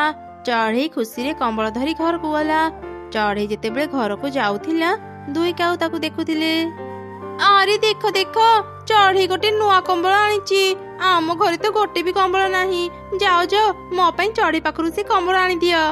ହେଲେ ଏମିତି ଶୀତ ଦିନରେ ଚଢ଼େଇ କଣ ମତେ ତା କମ୍ବଳ ଦେବ? ତୁମେ ଥାଅ, ମୁଁ ଚଢ଼େଇ ଘରକୁ ଯାଉଛି। କିଛି ଦିନ ତଳେ ସେ ମୋଠୁ 200 ଟଙ୍କା ଧାର ନେଇଥିଲା। ଆଜି ମୁଁ ତାଠୁ ଟଙ୍କା ଆଣିବି, ନହେଲେ ସେ କମ୍ବଳ ଆଣିବି। ଚଢ଼େଇ, ଏ ଚଢ଼େଇ, ତୁ ଘରେ ଅଛୁ ନା? କଣ ହେଲା କାଉ ଭଉଣୀ, ଏତେ ରାତିରେ ମୋ ଘରକୁ ଆସିଲ ଯେ? ଚଢ଼େଇ, ମତେ ମୋ 200 ଟଙ୍କା ଏବେ ଦେ, ମୋର ଦରକାର ଅଛି। ହେଲେ କାଉ ଭଉଣୀ, ତୁମେ ତ କହିଥିଲ 2 ମାସ ପରେ ମୋଠୁ ଟଙ୍କା ନେବ। ମୋ ଟଙ୍କା ମୋ ଇଚ୍ଛା। କହିଥିଲି ବୋଲି କଣ ମୁଁ ଏବେ ତତେ ଛାଡ଼ିଦେବି? ମତେ ଏବେ ହିଁ ମୋ ଟଙ୍କା ଦରକାର। ଶୀଘ୍ର ମତେ ମୋ ଟଙ୍କା ଦେ। ଏବେ ମୋ ପାଖରେ ଟଙ୍କାଟେ ବି ନାହିଁ। ମତେ ଆଉ କିଛି ଦିନ ସମୟ ଦିଅ, ମୁଁ ଖୁବ୍ ଶୀଘ୍ର ତୁମ ଟଙ୍କା ଫେରେଇ ଦେବି। ନା ନା, ମୁଁ ଆଉ ତତେ ସମୟ ଦେଇପାରିବିନି। ମତେ ମୋ ଟଙ୍କା ଦେ, ନହେଲେ ତୋର ସେ ନୂଆ କମ୍ବଳକୁ ଦେ। ନା ନା କାଉ ଭଉଣୀ, ସେ କମ୍ବଳ ନିଅନି। ଥଣ୍ଡା ପାଇଁ ମୋ ଝିଅ ଅନେକ କଷ୍ଟ ପାଇଲାଣି। ଆଜି ତ ମୋ ଘରେ ଶୁଖିଲା କାଠ ବି ନାହିଁ। ଚଢ଼େଇ ଯେତେ କହିଲେ ବି କାଉ ତାର କିଛି କଥା ଶୁଣିଲାନି। ସେ ଚଢ଼େଇର ଘର ଭିତରକୁ ଯାଇ ନୂଆ କମ୍ବଳକୁ ଧରି ତା ଘରକୁ ଚାଲିଗଲା। ମା, ଏବେ କଣ କରିବା? ଆଜି ରାତି ଆମ ପାଖରେ କମ୍ବଳ ନାହିଁ, କି ନିଆଁ ଚଳିବା ପାଇଁ କାଠ ବି ନାହିଁ। ଏମିତି ଜୀବନ ଅପେକ୍ଷା ମରିଯିବା ବହୁତ ଭଲ। ମତେ କ୍ଷମା କରିଦେବୁ ମା, ମୁଁ ତୋ ପାଇଁ କିଛି ବି କରିପାରୁନି। ମା, ମନ ଦୁଃଖ କରନି, ମୋ ପାଖରେ ଗୋଟେ ଉପାୟ ଅଛି। ଚାଲ ଆଜି ରାତି ଆମେ ବାହାରେ ଖେଳିବା। ଖେଳିଲେ ଆମକୁ ଆଉ ଥଣ୍ଡା ଲାଗିବନି। ତା ମାନେ ତୁ କହୁଛୁ ରାତି ସାରା ଆମେ ଖେଳିକି ବିତେଇବା? ହଁ ମା, ସକାଳେ ଯେତେବେଳେ ଖରା ଆସିବ ଆମେ ଟିକେ ଶୋଇ ପଡ଼ିବା। ମା ମା, ମତେ ଧର ଧର। ଏମିତି ସେମାନେ ଉଡ଼ି ଉଡ଼ି ଅନେକ ଦୂରକୁ ଚାଲିଗଲେ। ସେତେବେଳେ ଗୋଟେ ପରୀ ଦୂରରୁ ଥାଇ ତାଙ୍କୁ ଦେଖୁଥିଲା। ଆରେ ବା, ଏମାନେ କେତେ ବଢିଆ ଖେଳୁଛନ୍ତି। ମତେ ବି ଖେଳିବାକୁ ଭାରି ଇଚ୍ଛା ହଉଛି। ମୁଁ ଏବେ ତାଙ୍କ ପାଖକୁ ଯାଏ। ତମେ ମାନେ କେତେ ବଢିଆ ଖେଳୁଛ, ମତେ ବି ତୁମ ସାଙ୍ଗରେ ଖେଳିବାକୁ ଇଚ୍ଛା ହଉଛି। କିଏ ତୁମେ? ଆମେ ବୋଧେ ଏଠାକୁ ଆସି ଭୁଲ କରିଦେଲୁ। ଆମର କିଛି ବି କ୍ଷତି କରନି, ଆମେ ଏବେଠୁ ଚାଲିଯିବୁ। ଆରେ ନା ନା, ତମେ ମାନେ ମତେ ଡରନି। ମୁଁ ଜଣେ ପରୀ। ତମ ମାନଙ୍କ ଖେଳ ଦେଖି ମୁଁ ବି ତୁମ ସାଙ୍ଗରେ ଖେଳିବାକୁ ଆସିଛି। ସୁନ୍ଦର ପରୀ, ତୁମ ସହ ଖେଳିବାକୁ ମତେ ବି ଭାରି ଭଲ ଲାଗିବ। ଆସ ଆସ। ତାପରେ ସେମାନେ ପରୀ ସହ ମିଶି ଖେଳିଲେ। କିଛି ସମୟ ପରେ, ଆଜି ତ ମଜା ଆସିଗଲା। କାଲି କଣ ତମେ ମାନେ ପୁଣି ଆସିବ? ହଁ, ଯଦି କାଲି ବି ଆମେ ଶୁଖିଲା କାଠ ଆଉ କମ୍ବଳ ନ ପାଇବୁ, ତେବେ ପୁଣି ଏଠାକୁ ଆସିବୁ। କଣ ହେଲା? ଗରମ କମ୍ବଳ ଆଉ କାଠ ନ ପାଇଲାରୁ ତମେ ମାନେ ଏଠାକୁ ଖେଳିବାକୁ ଆସିଥିଲ? ତା ମାନେ ଥଣ୍ଡାରୁ ରକ୍ଷା ପାଇବା ପାଇଁ ତମେ ମାନେ ଖେଳୁଥିଲ? ହଁ, ନହେଲେ କଣ ଏଇ ଥଣ୍ଡା ରାତିରେ ଆମେ ଘର ବାହାରେ ଆସି ଖେଳିଥାନ୍ତୁ? ତମେ ମାନେ ଏବେ ଘରକୁ ଯାଅ, ଗରମ କମ୍ବଳ ଆଉ ଶୁଖିଲା କାଠ ପାଇଯିବ। ହେଲେ କେମିତି? ତମେ ମାନେ ଆଗ ଘରକୁ ତ ଯାଅ, ମୁଁ ତୁମ ଘରେ ସବୁ ଜିନିଷ ପହଞ୍ଚେଇ ଦେଇଛି। ତାପରେ ମା ଚଢ଼େଇ ଆଉ ତାର ଝିଅ ଶୀଘ୍ର ଘରକୁ ଆସିଲେ। ସେମାନେ ଦେଖିଲେ ହିଟର ପାଇଁ ତାଙ୍କ ଘରଟି ପୁରାପୁରି ଗରମ ଅଛି। ତାଙ୍କ ଘରେ 2ଟି କମ୍ବଳ ଆଉ କିଛି ଶୁଖିଲା କାଠ ବି ଅଛି। ସେତେବେଳେ ପରୀ ତାଙ୍କ ଝରକା ପାଖକୁ ଆସି କହିଲା, ମୁଁ ତୁମ ରୋଷେଇ ଘରେ ଖିଚୁଡ଼ି ରଖିଦେଇଛି, ଖାଇ ନେବ। ଆଉ ହଁ, କାଲି ବି ଖେଳିବାକୁ ଆସିବ, ମୁଁ ତୁମକୁ ଅପେକ୍ଷା କରିଥିବି। ଏମିତି କହି ପରୀ ସେଠାରୁ ଚାଲିଗଲା। ପୁରା ଶୀତ ଦିନ ମା ଚଢ଼େଇ ଆଉ ତାର ଝିଅ ଥଣ୍ଡା ପାଇଁ ଆଉ କଷ୍ଟ ପାଇଲେନି। ଅନେକ ଦିନ ତଳର କଥା। ଦୂର ଏକ ଜଙ୍ଗଲରେ 2 ଅନାଥ ଚଢ଼େଇ ଭଉଣୀ ରହୁଥିଲେ। ସେମାନେ ବେଶୀ କିଛି କାମ ଜାଣିନଥିଲେ, ଯାହାଫଳରେ ବହୁତ କଷ୍ଟ କରି ସେମାନେ ନିଜ ପାଇଁ ଖାଇବା ଯୋଗାଡ଼ କରୁଥିଲେ। ଦିନେ ଜଙ୍ଗଲରେ ଭୀଷଣ ବର୍ଷା ହେଲା। ତା ଦେଖି, ମୁନି ଦେଖେ, ବର୍ଷା ସହ କେତେ ଜୋରରେ ପବନ ବହୁଛି। ଆମ ଜଙ୍ଗଲ ବାହାରେ ଯୋଉ ଆମ୍ବ ବଗିଚା ଅଛି, ଏହି ପବନରେ କେତେ ପାଚିଲା ଆମ୍ବ ଗଛରୁ ଝଡ଼ି ପଡ଼ିଥିବ ନା? ହଁ, ତୁ ଠିକ୍ କହିଲୁ। ଚାଲ ଦିଦି, ଆମେ ଏବେ ହିଁ ସେ ଆମ୍ବ ବଗିଚାକୁ ଯିବା, ଆଉ କିଛି ପାଚିଲା ଆମ୍ବ ନେଇ ଆସିବା। ସକାଳ ହେଲେ ସମସ୍ତେ ସେଠି ଜମା ହେଇଯିବେ, ଆମେ ଗୋଟେ ବି ଆମ୍ବ ପାଇବାନି। ଆଚ୍ଛା ଠିକ୍ ଅଛି, ଚାଲ ଏବେ ଯିବା। ଏମିତି କଥା ହେଇ ସେ 2 ଭଉଣୀ ସେଇ ଝଡ଼ ବର୍ଷା ରାତିରେ ଆମ୍ବ ବଗିଚାକୁ ଗଲେ। ସେ ଆମ୍ବ ବଗିଚାଟି ତାଙ୍କ ଘରଠାରୁ ଅନେକ ଦୂରରେ ଥିଲା। दुई भौणी जेतेबेले से आंब बगीचा पाखरे पहुँचिले सेमाने देखिले तले अनेक गुड़िए पाचिला आंब पड़ी। मुन्नी खुशी ही कहला, आंब खाइबी मु आंब खाइबी, कौटा छाड़ी कौटा खाइबी, तले पड़ी आंब खाइबी ना गछ उपरे थिबा आंब को खाइबी, कौटा जे आग खाइबी। मुन्नी जो आंब गछ तले छिड़ा हेई एसबू कहूथिला सेतेबेले से आंब गछ उपरे एक छोटिया आंबभूत बसी ता कथा शुणुथिला। अरे बाप रे, एठाकू कोउ राक्षसी चली आसीची, से कौन तल ऊपर थिबा सब आंब खाइबो कहूची। निश्चय राक्षसी मोठू भी शक्तिशाली। भाबिथिली आज राति एठी रही सकाळे चली जीबी, हेले मु एठू जीवा पूर्वरु कुआडू केजाणी राक्षसी एठाकू चली आसिला। एबे मु जाए सेमानक पाखरु निजको आगे रक्षा करी। एमिति कही आंबभूत से दुई भौणी सामने आसी छिड़ा हो गला। एमिति एक भयंकर आंब को देखी दुई भौणी खूब डरी गले। कुन्नी मुन्नी को जाबुड़ी धरी जोर जोर चित्कार कला, बाप रे ये केमितिका भूत, आमको कहीं बचाओ, भूत ए भूत पाखरु आमको कहीं रक्षा करो। ना ना मालिकाणी, मु काहे तुमको खाइबी, मते देखी तुम्हें डरुच कौन पाई, मु तो बहुत छोट, मु तुमको केमिति खाई परिबी। एबे तो तुम्हें कहूथिलो आंब खाइबो, कौटा छाड़ी कौटा खाइबो, मु तुमको बहुत किछि देबी, दया करी मते खाओनी, मते छाड़ी दियो। आंब भूतर एमिति कथा शुणी कुन्नी आ मुन्नी आश्चर्य हो गले, आउ निज भितरी कथा हेले। ए दीदी, ए आंब भूतरटा कौन एमिति कहूची, ये आमको कौन देव, ये आंब भूतर बोधे मुंड खराब हो जाइए, ये आमर किछि क्षति करबा पूर्वरु चाल आम एठो पळेबा। आरे बोकी, ए आंब भूत आमको डरी आमको साहाय्य करिबो कहूची, एमितिरे तो आमे ठीक रे खाइबा पांतिनी, एइटा आम पई बढ़िया सुजोग, चाल आमे ए आंब भूत को अनेक सारा खाइबा मागिबा। ठीक अछि आंब भूत, तू जदि आमको किछि देबाको चाहुचु तेबे एमिति किछि दे जेमिति आमर आउ खाइबार चिंता रहिबनी, सबुदिन आमे पेट पूरा खाइबा खाइ परिबु। तांका कथा शुणी आंबभूत जादू करी दुईटी हांडी बाहर कला, आउ से दुई हांडी दुई भौणी को देला। ए दुई हांडी जादूर हांडी, तुमे जेते थर ए हांडी को खाइबा मागिबो से तमको देबो। तापरे दुई भौणी दुई हांडी नहीं सेठारु चली गले। सेमाने अनेक समय धरी वर्षारे भिजुथिले, किछि दूर जाइचंती कि नाही सेमाने बहुत थकी गले। मुन्नी ए मुन्नी, मते भारी थका लागुची रे भौणी, मु बोधे आगको आउ जाई परिबिनी। मोर भी तो सेई एका अवस्था दीदी, ए वर्षारे भिजिबा जोगु भारी ठंडा लागुची। चल ना दीदी, वर्षा छाड़िबा जाए कोठी रही जिबा, तापरे घर को जिबा। एई आगरे काउर घर अछि, चल ता पाखको जिबा, वर्षा छाड़िबा जाए ता घरे रहिबा। एमिति कथा हेई सेमाने काउर घर को गले, आउ तार कबाट बाड़ेले। काउ विरक्त ही कबाट खोलिया।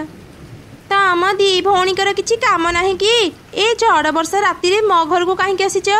अरे काउ, ए वर्षा रे भिजी भिजी भारी ठंडा लागिलाणी, आउ घर को फेरिबा को साहस हेउनी, वर्षा छाड़िबा जाए आमको ता घरे आश्रय देइथा। ना ना, मु तम मानकु मो घरे रखी परिबिनी, जदि भी रखिबी मो घरे किछि खाइबा नाही, मु तम मानकु कोन खाइबा देबी।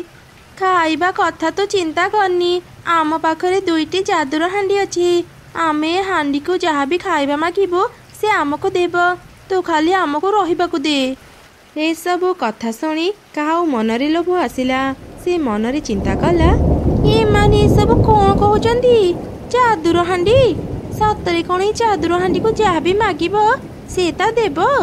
आज राति रे मु ए सब परीक्षा करिबी, आग ए दुई भौणी को मो घरे रखी। कौन है काऊ, कौन एते भाबुचु? ना ना, से किछि नुह, तम मानक पाखरे जदि खाइबा अछि तेबे आज राति मो घरे रहि जाओ, मोर किछि आपत्ति नाही। काऊर कथा शुणी कुन्नी मुन्नी घर भीतर को गले। सेमाने एते थकी जाइथिले जे शीघ्र ही सोई पड़िले। सेमाने जेमिति सोई पड़िले काऊ सेठाको आसिला। सतरे कौन ए हांडी जादूर, मु एबे परीक्षा करिनिए। ए जादूर हांडी, मते जिलापी दरकार, मते हांडी भर्ती जिलापी दे। ए की चमत्कार, मो कथा सरू सरू मते खाइबा मिलिगला। मु आउ ए हांडी एमानको देबिनी, मो पाखरे एमिति दुईटी हांडी अछि, ମୁଁ ସେ ଦୁଇଟା ସାଧାରଣ ହାଣ୍ଡି ଆଣି ଏମାନଙ୍କ ପାଖରେ ରଖିଦିଏ। ଏମିତି କହି କାଉ 2 ଯାଦୁର ହାଣ୍ଡି ନେଇଗଲା ଆଉ 2ଟି ସାଧାରଣ ହାଣ୍ଡି ଆଣି ସେଠି ରଖିଦେଲା। ପରଦିନ ସକାଳେ ବର୍ଷା ଛାଡ଼ିଗଲା। 2 ଭଉଣୀ ସେଇ ସାଧାରଣ ହାଣ୍ଡି ନେଇ ଘରକୁ ଫେରି ଆସିଲେ। ସେମାନେ ସେ ହାଣ୍ଡିକୁ ଖାଇବା ମାଗିଲେ, ହେଲେ କିଛି ବି ଖାଇବା ପାଇଲେନି। ଏ କ'ଣ ମୁନି, ସେ ଆମ୍ବଭୂତ ଆମକୁ ଠକିଦେଲା। ଯାଦୁର ହାଣ୍ଡି କହି ସେ ଆମକୁ ସାଧାରଣ ହାଣ୍ଡି ଧରେଇଦେଲା। ଚାଲ ଏବେ ତା ପାଖକୁ ଯିବା। ଆଜି ତ ମୁଁ ତାକୁ ସତସତିକା ଖାଇଦେବି। ତାପରେ 2 ଭଉଣୀ ପୁଣି ଥରେ ସେଇ ଆମ୍ବ ବଗିଚା ପାଖକୁ ଗଲେ। ଆମ୍ବଭୂତ ସେମାନଙ୍କୁ ଦେଖି ତଳକୁ ଆସିଲା। ଆଜି ପୁଣି ତମେ ମାନେ କ'ଣ ପାଇଁ ଏଠାକୁ ଆସିଲ? ମତେ ଖାଇବାକୁ ଆସିନ ତ? ହଁ, ଆମେ ତତେ ଖାଇବାକୁ ଆସିଛୁ। ଏବେ ହିଁ ଆମେ ତତେ ଖାଇଦେବୁ। ତୁ ଆମକୁ ଠକିଛୁ। ତୁ ଯୋଉ ହାଣ୍ଡି ଆମକୁ ଦେଇଥିଲୁ, କାଇଁ ସେଥିରୁ ତ କିଛି ବି ଖାଇବା ବାହାରୁନି। ନା ନା ନା, ଏମିତି ହେଇପାରିବନି। ମୁଁ ସତସତିକା ଯାଦୁର ହାଣ୍ଡି ତମକୁ ଦେଇଥିଲି। ଆଚ୍ଛା କହିଲ, ଏକଥା ତମେ ଆଉ କାହାକୁ କହିଥିଲ କି?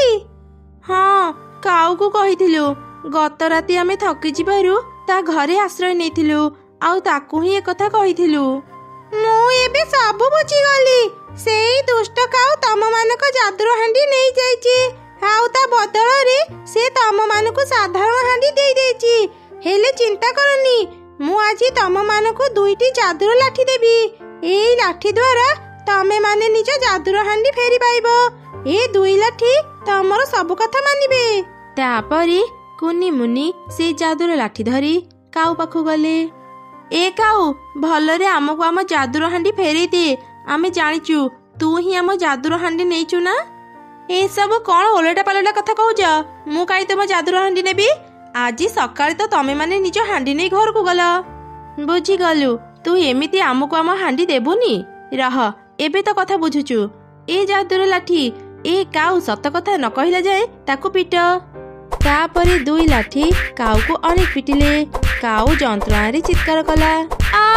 ମତେ ଆଉ ମାରନି। ଓଃ କି କଷ୍ଟ। ମୁଁ ଏବେ ତମମାନଙ୍କୁ ତମ ହାଣ୍ଡି ଫେରେଇ ଦେବି। ଦୟାକରି ଏ ମାଡ଼କୁ ବନ୍ଦ କର। ତାପରେ 2 ଲାଠି କାଉକୁ ଆଉ ପିଟିଲେନି। କାଉ ଦୌଡ଼ି ଯାଇ ଘର ଭିତରୁ ଯାଦୁର ହାଣ୍ଡି ଆଣି 2 ଭଉଣୀକୁ ଦେଇଦେଲା। କୁନି ମୁନି ଯାଦୁର ହାଣ୍ଡି ପାଇ ଖୁବ୍ ଖୁସି ହେଇଗଲେ ଆଉ ନିଜ ଘରକୁ ଫେରି ଆସିଲେ।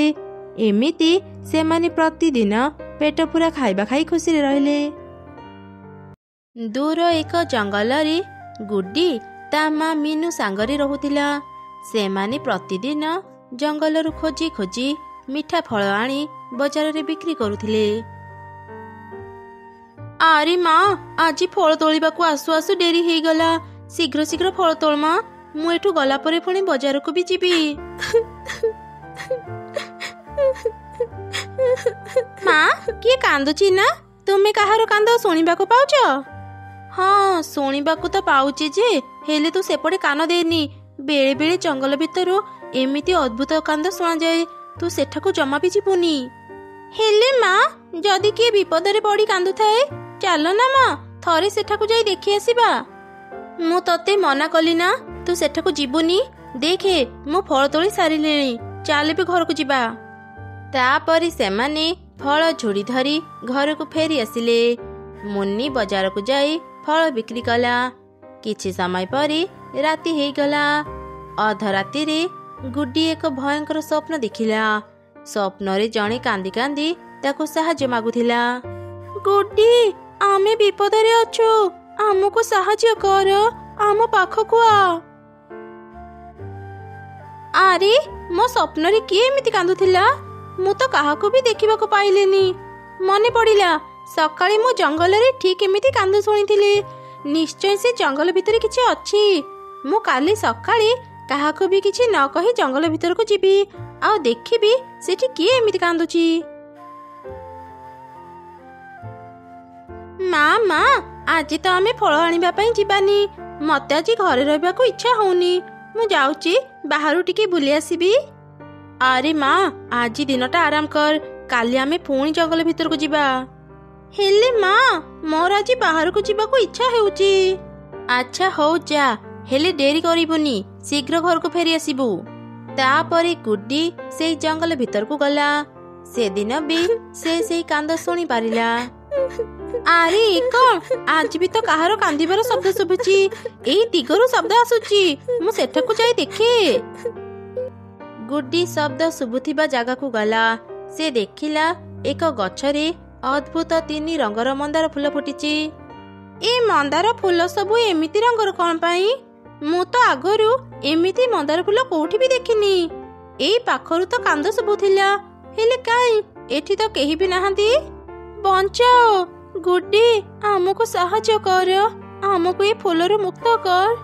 ଆରେ କଣ ଏ ମନ୍ଦାର ଫୁଲ କଣ କଥା କହୁଛି? ହଁ, ଆମେ କଥା କହିପାରୁ, ଆମେ ସାଧାରଣ ମନ୍ଦାର ଫୁଲ ନୁହଁ।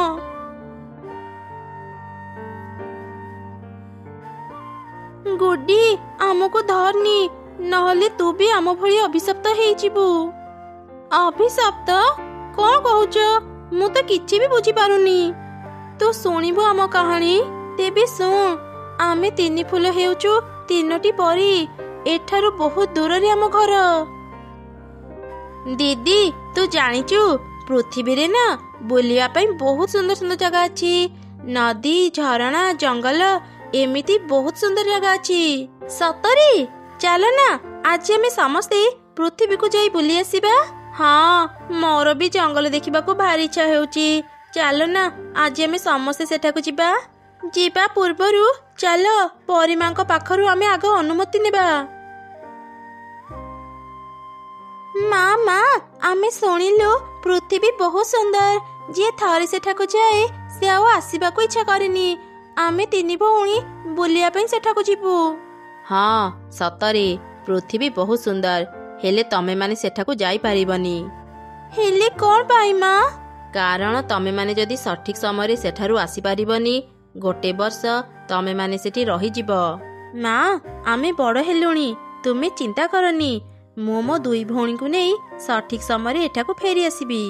ତେବେ ଠିକ ଅଛି, ତମେ ମାନେ ବୁଲିବା ପାଇଁ ପୃଥିବୀକୁ ଯାଅ, ହେଲେ ମନେ ରଖ ପୂର୍ଣ୍ଣିମା ରାତିରେ ତମେ ମାନେ ଏଠାକୁ ଫେରି ଆସିବ, ନହେଲେ ତମେ ମାନେ 1 ବର୍ଷ ଏଠାକୁ ଆଉ ଫେରି ପାରିବନି।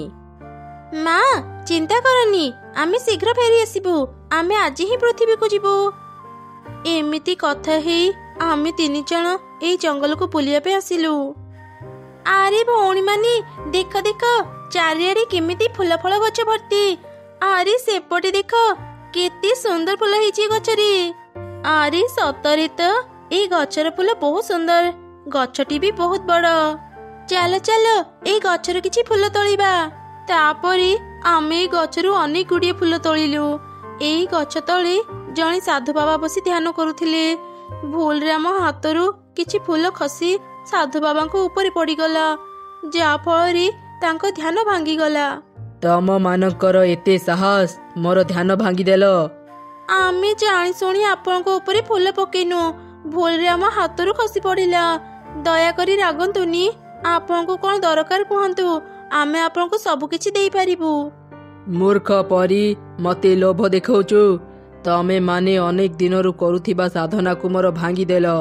ମୁଁ ତମମାନଙ୍କୁ ଅଭିଶାପ ଦେଉଛି। ଯୋଉ ମନ୍ଦାର ଫୁଲ ପାଇଁ ତମେ ମାନେ ମୋର ଧ୍ୟାନ ଭାଙ୍ଗିଲ, ତମେ 3 ଜଣ ସେଇ ମନ୍ଦାର ଫୁଲ ପାଲଟି ଯିବ, ଆଉ ସାରା ଜୀବନ ସେଇ ଫୁଲ ହେଇ ରହିବ। କ୍ଷମା କରନ୍ତୁ ସାଧୁ ବାବା, ଆମର ଭୁଲ ହେଇଗଲା। ଆମେ ଏସବୁ ନ ଜାଣି ଆପଣଙ୍କୁ ରଗେଇ ଦେଲୁ। ଆମ ଉପରେ ଦୟା କରନ୍ତୁ, ଆମକୁ ଏ ଜୀବନରୁ ମୁକ୍ତ କରନ୍ତୁ। ଦରକାର ହେଲେ ଆମେ ସାରା ଜୀବନ ଆପଣଙ୍କର ସେବା କରିବୁ। ଆମକୁ ଏ ଦଣ୍ଡ ଦିଅନ୍ତୁନି। ମୁଁ ମୋ ଅଭିଶାପ ଫେରେଇ ନେଇ ପାରିବିନି, ହେଲେ ହଁ, ଆସନ୍ତା 1 ବର୍ଷ ଭିତରେ ଏ ଜଙ୍ଗଲର ପଶୁ କିମ୍ବା ପକ୍ଷୀ ତମମାନଙ୍କ କାନ୍ଦ ଶୁଣି ତମମାନଙ୍କ ପାଖକୁ ଆସିବ, ଆଉ ନିଜର ରକ୍ତ ତମମାନଙ୍କ ଉପରେ ପକେଇ ତମମାନଙ୍କୁ ଲାଲ କରିଦେବ। ତାହେଲେ ଯାଇ ତମେମାନେ ଅଭିଶପ୍ତ ଜୀବନରୁ ମୁକ୍ତ ହେଇପାରିବ। ସେତେବେଳେ ତମେମାନେ ନିଜ ଶକ୍ତି ବି ଫେରି ପାଇବ। ଗୁଡ୍ଡି, ଶୁଣିଲୁ ତ ଆମ କାହାଣୀ। ଆଉ ମାତ୍ର 1 ଦିନ ଅଛି ସାଧୁ ବାବାଙ୍କ ଅଭିଶାପରୁ ମୁକ୍ତ ହେବା ପାଇଁ, ନହେଲେ ସାରା ଜୀବନ ଆମେ ଏମିତି ଫୁଲ ହେଇ ରହିଯିବୁ। ତମେ ମାନେ ଚିନ୍ତା କରନି, ମୁଁ ତମମାନଙ୍କୁ ମୋ ରକ୍ତ ଦେବି, ଆଉ ଏ ଅଭିଶପ୍ତ ଜୀବନରୁ ତମମାନଙ୍କୁ ମୁକ୍ତ କରିବି। ହେଲେ ଗୁଡ୍ଡି, ତୁ କଣ ଆମକୁ ତ ଦେହର ଏତେ ସାରା ରକ୍ତ ଦେଇପାରିବୁ? ହଁ, ମୁଁ ପାରିବି, ତମେ ମାନେ ଚିନ୍ତା କରନି। ଏମିତି କହି ଗୁଡି ଏକ ଧାରୁଆ ପଥରରେ ନିଜ ଡେଣାକୁ କାଟିଦେଲା। ସେ 3 ଫୁଲରେ ନିଜ ରକ୍ତ ଦେଲା, ଯାଦ୍ୱାରା ସେ ବହୁତ ଦୁର୍ବଳ ହେଇଗଲା ଆଉ ବେହୋସ ହେଇ ତଳେ ପଡ଼ିଗଲା। ପରୀମାନେ ନିଜ ପୂର୍ବ ରୂପକୁ ଫେରି ଆସିଲେ। ଆମେ ପୁଣି ଥରେ ପରୀ ହେଇଗଲେ। ଚାଲ ଆଗ ଗୁଡିକୁ ଦେଖିବା ତାର କ'ଣ ହେଲା। ରୁହ, ମୁଁ ମୋ ଯାଦୁ ଶକ୍ତିରେ ଗୁଡିକୁ ଠିକ କରିଦେଉଛି। ଏମିତି କହି ସେ ପରୀ ନିଜ ଯାଦୁ ଶକ୍ତିରେ ଗୁଡିକୁ ଠିକ କରିଦେଲା।